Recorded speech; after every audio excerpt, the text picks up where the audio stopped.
అది అక్టోబర్ 21, 2023. ఆ రోజు జరిగినటువంటి ఓ ఘటన ఏకంగా ఓ ప్రభుత్వాన్ని కూల్చివేసింది, ఒక చరిత్రని తిరగరాసింది. చాలా సంచలనం అని చెప్పుకోవచ్చు. అది మేడిగడ్డ కాళేశ్వరం ప్రాజెక్టులోని మేడిగడ్డ బ్యారేజీలోని పిల్లర్ నెంబర్ 2021 కుంగుబాటు గురవడం, పగులు ఏర్పడడం. ఆ సంఘటన ఏకంగా బీఆర్ఎస్ పార్టీ ప్రభుత్వాన్ని కూల్చేసిందంటే అతిశయోక్తి ఏం కాదు. చాలా ప్రతిష్టాత్మకంగా కొన్ని కోట్ల రూపాయలు ఖర్చు చేసి నిర్మించినటువంటి ఆ ప్రాజెక్ట్ ఏడాది కాకమునిపే నిర్మాణం పూర్తయిపోయి అప్పుడే రెడీగా ఉంది. అప్పుడే ఇక నిర్మాణానికి సంబంధించి జరిగిన తర్వాత నీళ్లు సప్లై అవుతున్నాయి, రీసైక్లింగ్ జరుగుతుందని అందరూ సంతోషించే లోపే, ఎలక్షన్ ప్రచారంలో ఉపయోగించుకుందామని బీఆర్ఎస్ పార్టీ ఆలోచించే లోపే ఈ ఘటన చోటు చేసుకుని పగుళ్ళు ఏర్పడ్డాయి చూడొచ్చు. అయితే ఆ తర్వాత ప్రభుత్వం మారిపోయింది, కాంగ్రెస్ పార్టీ అధికారంలోకి వచ్చింది.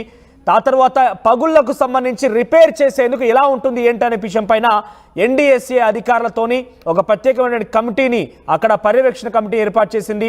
అయితే present NDSA national dam safety authority అధికారులు కాళేశ్వరం ప్రాజెక్టులోని మేడిగడ్డ బ్యారేజ్ దగ్గర ఈ ఘటన పైన పూర్తి నివేదికను తయారు చేశారు.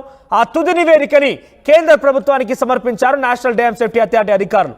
అయితే ప్రాజెక్ట్ భవితవ్యం పైన ఎన్డీఎస్ఏ ఇచ్చినటువంటి ఆ సిఫార్సులు కనుక మనం పరిశీలిస్తే మేడిగడ్డ బ్యారేజ్ 7వ బ్లాకు మళ్ళీ కూల్చేసి మళ్ళీ కట్టాల్సిందట. కూల్చేసి కడితేనే మళ్ళీ అది ఆగుతుంది, కానీ లేదంటే ఇలాంటి సినారియోలో దాన్ని మరమ్మతులు చేస్తే ఎట్టి పరిస్థితుల్లో ఉపయోగం ఉండదు అంటూ తేల్చేశారు ఎన్డీఎస్ఏ అధికారులు. మళ్ళీ భారీ వరద కనుక వస్తే అది తట్టుకోవడం కష్టమే, ఒకవేళ రిపేర్లు చేసినా అంటూ కూడా అనుమానం వ్యక్తం చేస్తున్నారు. డిజైన్లలో లోపాలతో పాటుగా మెయింటెనెన్స్ పట్టుకోలేదని తెలుస్తోంది. ఇక 2 వారాల్లో రాష్ట్ర ప్రభుత్వానికి నివేదిక అందిస్తామని చెప్తోంది కేంద్రం. కేంద్ర పరిధినటువంటి నేషనల్ డ్యామ్ సేఫ్టీ అధికారులు కొన్ని రోజులుగా ఈ మేడిగడ్డ బ్యారేజ్ దగ్గర పర్యవేక్షిస్తున్నారు, నిత్యం ఎప్పటికప్పుడు అక్కడ అంచనా వేస్తున్నారు. ఈ నేపథ్యంలో ఒక తుది నివేదికని సమర్పించారు. ఆ నివేదిక మనం పరిశీలిస్తే అక్కడ మరమ్మతులు చేస్తే ఉపయోగం ఉండదు, పక్కాగా 7వ బ్లాక్ పూర్తిగా కూల్చాల్సిందే. కాళేశ్వరం ప్రాజెక్టులోని మేడిగడ్డ బ్యారేజ్ 7వ బ్లాక్ని కూల్చేసి అది మళ్ళీ నిర్మిస్తే కానీ ఏమాత్రం కూడా ఉపయోగం ఉండదంటూ ఒక పక్కా నివేదికని కేంద్రానికి సమర్పించారు. అయితే కేంద్రం కూడా ఆ నివేదికని త్వరలో రాష్ట్ర ప్రభుత్వానికి అందించబోతోంది. మరిన్ని అప్డేట్స్ మా ప్రతినిధి వెంకటరత్నం అందిస్తారు. వెంకటరత్నం, గతంలో మీరు కూడా కాళేశ్వరం బ్యారేజ్ దగ్గర ఉన్నటువంటి ఆ మేడిగడ్డ బ్యారేజ్ దగ్గరికి వెళ్ళి సందర్శించారు, ఆ పిల్లర్ల పగులను కూడా పరిశీలించారు. చాలా డెఫినెట్గా మొదటి నుంచి కూడా అందరూ అనుకుంటున్న వార్తే ఇప్పుడు నేషనల్ డ్యామ్ సేఫ్టీ అధికారులు వారి నివేదిక రూపంలో అందించారు.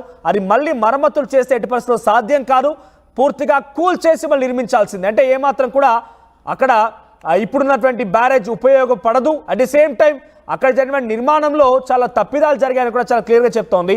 సో ఈ నేపథ్యంలో ఈ నివేదిక ఆధారితంగా రాష్ట్ర ప్రభుత్వం సరే నిర్మాణం సంగతి అటు ఉంచితే ఎవరెవరిపైన చర్యలు తీసుకోబోతోంది, ఎవరిపైన యాక్షన్ ఉండబోతోంది? ఇప్పటివరకైతే ఆర్టీవీ గ్రౌండ్ రిపోర్ట్ ద్వారా కూడా గత కొద్ది నెలల క్రితం కూడా ఎన్డీఏ అంటే నేషనల్ డ్యామ్ సేఫ్టీ అథారిటీ అక్కడికి వెళ్లి పనులు పరిశీలించేటువంటి క్రమంలో కూడా కాంగ్రెస్ ప్రభుత్వ అధికారులు అక్కడ ఉన్నటువంటి ఇరిగేషన్ మినిస్టర్ ఉత్తమ్ కుమార్ రెడ్డి కూడా అక్కడికి వచ్చి అక్కడ ఉన్నటువంటి వ్యవస్థనంతా పరిశీలించారు. ఆ సమయంలో కూడా ఆర్టీవీ గ్రౌండ్ రిపోర్ట్ ద్వారా అనేక విషయాల్ని అక్కడ పరిశీలించినటువంటి పరిస్థితి. ఈ నేపథ్యంలో కూడా నేషనల్ డ్యామ్ సేఫ్టీ అథారిటీ వాళ్ళొక నిర్ణయానికి వచ్చారు. దాదాపు కొద్ది సుదీర్ఘ కాలము అక్కడ పరిశోధన చేసిన తర్వాత దీనికి ఆ పగుళ్లు పట్టడానికి అలాగే కుంగిపోవడానికి కారణాలు ఏంటనే దాని మీద కూడా అనేక అంశాల మీద కూడా లోతుగా చర్చించింది. దీనికి సంబంధించినటువంటి అంశాలను కూడా కూలంకషంగా వాళ్ళు ఒక నిర్ణయాన్ని తీసుకున్నటువంటి పరిస్థితి. ఈ నేపథ్యంలో ఫైనల్ గా ఒక తుది నివేదికకు వచ్చిన తర్వాత అది కేంద్ర ప్రభుత్వానికి సమర్పించింది. ఇక్కడ 7వ బ్లాక్ ఏదైతే ఉందో అది మాత్రం ఖచ్చితంగా మళ్ళీ డిస్ట్రాయ్ చేసి మళ్ళీ కొత్తగా కట్టాల్సినటువంటి రీకన్స్ట్రక్ట్ చేయాల్సినటువంటి అవసరం అయితే కనిపిస్తుంది. ఎందుకంటే ఆ వెళ్తున్నటువంటి క్రమంలోనే అక్కడ వాళ్ళు కొన్ని తాత్కాలికమైనటువంటి ఉపశమన చర్యలు చేపట్టబోయారు. కానీ ఆ గోదావరి నుంచి వచ్చేటువంటి వరద ఉద్రికి వచ్చేటువంటి ఆ నీటి ఫోర్స్ కి మాత్రం ఇప్పటికే మంచిగా ఉన్నటువంటి మేడిగడ్డ బ్యారేజ్ కుంగిపోయినటువంటి పరిస్థితి. అట్లాంటిది రిపేర్లు చేస్తే ఎంత ఉపయోగం ఉంటుంది? ఎందుకంటే ఆ కింది నుండి కూడా బొరియలు ఏర్పడి బొరియల నుండి కూడా నీరు వాటర్ పైకి వస్తుంది, అంటే బ్రిడ్జ్ ని మొత్తం లేపేటువంటి పరిస్థితి కనిపిస్తుంది. ఇట్లాంటి సమయంలో అది ఎంత వరకు ఉన్నది అనేది కూడా పూర్తి ఒక క్లారిటీ లేదా బొరియలు ఎంత వరకు వ్యాపించి ఉన్నాయి అనేది కూడా లోపలికి తెలియదు. దాదాపు జర్మన్ టెక్నాలజీ కానీ ఇంటర్నేషనల్ టెక్నాలజీ అలాగే చెన్నై నుండి కూడా ఒక కమిటీ కూడా వస్తుందని చెప్పి అంటున్నారు. కానీ ఎన్ని తీసుకున్నా చర్యలు ఉపశమన చర్యలే తప్ప ఒక శాశ్వత ప్రాతిపదికన ఉండదన్న విషయాన్ని కూడా ఆర్టీవీ గ్రౌండ్ రిపోర్ట్ ద్వారా అప్పుడు చెప్పింది. దానికి సంబంధించినటువంటి నివేదికను కూడా ఈసారి నేషనల్ డ్యామ్ సేఫ్టీ అధికారులు కూడా కేంద్ర ప్రభుత్వానికి నివేదించారు. ఎందుకంటే అన్ని రకాల అంశాలు పరిగణలో తీసుకున్నారు. ఇక్కడ కన్స్ట్రక్షన్ కు వాడినటువంటి మెటీరియల్ ఏంటి, అక్కడ ఉన్నటువంటి స్టీల్ ఏంటి, మరి దీని యొక్క సామర్థ్యం ఏంటి, వచ్చేటువంటి ఇన్ఫ్లో ఏంది, అవుట్ఫ్లో ఏంది, ఇవన్నిటి దృష్టిలో పెట్టుకుంటే డ్యామ్ నిలబడుతుందా లేదా అన్నది కూడా పరిగణలోకి తీసుకోవాల్సినటువంటి అవసరం ఉందని చెప్పన్నారు.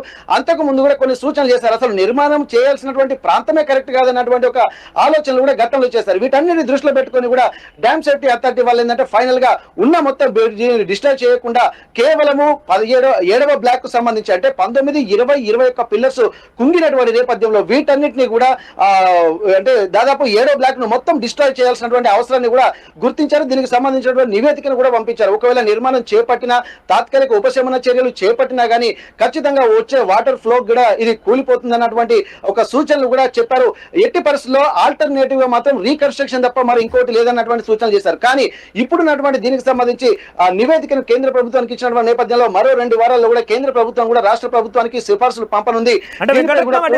ఒకవేళ కేంద్ర ప్రభుత్వం నివేదికను రాష్ట్రానికి ఫార్వర్డ్ చేసిన అధికారులపైన ఎవరెవరిపైన చర్యలు ఉండే అవకాశం ఉంది, దాని గురించి కూడా అప్డేట్ కావాలి. అట్ ది సేమ్ టైం ఒకవేళ ఆ లోపుగా అంటే నివేదిక రావాలి, నివేదిక తర్వాత మళ్ళీ దాన్ని కూల్చివేయడము, ఆ తర్వాత మళ్ళీ నిర్మించడము, ఇదంతా కూడా జరగాలంటే ఇప్పుడు అప్పుడే జరిగే అవకాశం అయితే లేదు. సో అంత లోపుగానే మళ్ళీ వర్షాకాలం రాబోతోంది. ఇంకొక 6 నెలలు అయితే వర్షాకాలం మళ్ళీ రాబోతుంది. 6 నెలల్లో ఎట్టి పరిస్థితుల్లో కూడా ఈ నిర్మాణం పూర్తయ్యే అవకాశం లేదు. సో ఆ డ్యామ్కి మళ్ళీ ఎటువంటి ఇబ్బంది ఎదుర్కొనే అవకాశం ఉంది?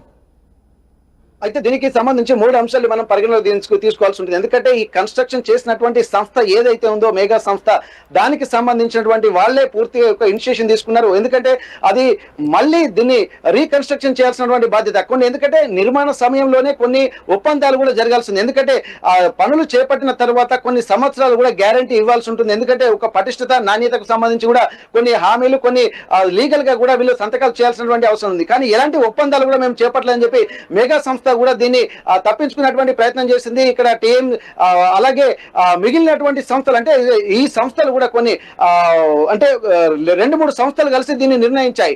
దీనికి సంబంధించి కన్స్ట్రక్షన్ సంబంధించినటువంటి సంస్థలతో పాటు ఆ సంబంధిత అధికారులు ఎవరెవరైతే ప్రభుత్వ అధికారులు ఉన్నారో వాళ్లకు సంబంధించినటువంటి వాళ్ళను కూడా కొంతమంది ఎంక్వైరీ చేశారు. కాకపోతే దీంట్లో కానీ లోపాయకార ఒప్పందాలు జరిగాయి కాబట్టి దీనికి ప్రభుత్వంలో ఉన్నటువంటి అధికారులు, అప్పుడున్నటువంటి అధికారులే బాధ్యత వహించాల్సింది కాబట్టి వాళ్ళందరినీ కూడా ఇక్కడ దీంట్లో విచారించారు. దీనికి సంబంధించి చర్యలు తీసుకుంటామని చెప్పి ముందు నుంచి కూడా వీళ్ళకు చెప్తున్నటువంటి పరిస్థితి. కానీ ఈ నేపథ్యంలో ఖచ్చితంగా దీంట్లో లోపాలు జరిగాయి అన్నటువంటి నిర్ణయానికి వచ్చిన తర్వాత పలాని సంస్థతో పాటు ఎవరైతే నిర్మాణ సంస్థలు ఏవైతే ఉన్నాయో ఆ సంస్థలతో పాటు అప్పుడున్నటువంటి అధికారులు వీళ్ళు ఒక లోపాయకార ఒప్పందాలు జరిగాయన్నటువంటి విషయాలు కూడా దీంతో తేటతెల్లం అవుతుంది. కాబట్టి దీనికి ఎవరైతే ఆ పర్మిషన్లు ఇచ్చినటువంటి వాళ్ళు, అలాగే ఇంప్లిమెంట్ చేసినటువంటి వాళ్ళు, నిధులు విడుదల చేసినటువంటి వాళ్ళు, ఇప్పుడు ప్లస్ అలాగే సంబంధిత సంస్థలు వీరందరిపై కూడా చర్యలు తీసుకునేటువంటి అవకాశం ఉంది. దీనికి సంబంధించి కూడా తెలంగాణ రాష్ట్ర ముఖ్యమంత్రి రేవంత్ రెడ్డి కూడా ఒక స్పష్టమైనటువంటి సూచనలు చేస్తారు. దీంట్లో ఎవరు బాధ్యులుగా ఉన్నా కానీ ఎవరిని వదిలిపెట్టలేదు. ప్రభుత్వం సొమ్ము అలాగే ప్రజల సొమ్ము కాబట్టి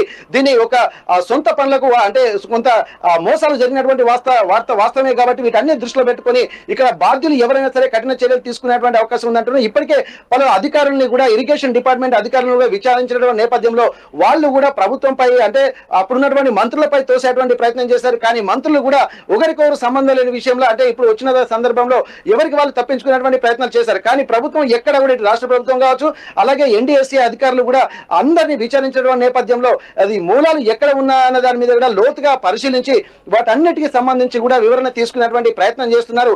దీనిపై కూడా ఒక క్లారిటీ వచ్చారు. ఎందుకంటే ఇరిగేషన్ డిపార్ట్మెంట్ కు సంబంధించినటువంటి సంబంధిత అధికారులు ఎవరైతే ఉన్నారో వారందరిపైన కూడా చర్యలు తీసుకునేటువంటి అవకాశం అయితే స్పష్టంగా కనిపిస్తుంది. మనోజ్, రైట్ వెంకటరత్నం. సో మొత్తం మీద ఇది విషయం 7వ బ్లాక్ పూర్తిగా కూల్ చేసి అంటే సుమారుగా 19, 20, 21 ఈ 3 పిల్లర్లు కూడా కూల్ చేసి మళ్ళీ నిర్మిస్తేనే మనం ఉపయోగపడుతుంది. కానీ అలాగే కనుక మరమ్మతులు చేస్తే ఒకవేళ వరదలు కనుక వస్తే ఈ డ్యామ్ పూర్తిగా ప్రమాదం నెట్టివేయబడుతుందంటూ కూడా డ్యామ్ సేఫ్టీ అథారిటీ అధికారులు కేంద్రానికి ఒక సిఫార్సును పంపించారు. ఆ నివేదిక ఇప్పుడు రాష్ట్ర ప్రభుత్వానికి కూడా రాబోతోంది. మరి రాష్ట్ర ప్రభుత్వం నివేదిక ఆధారితంగా ఎటువంటి చర్యలు చేపడుతుందో చూడాలి. ముందుగా అది మాత్రం తప్పకుండా కూల్చాలి.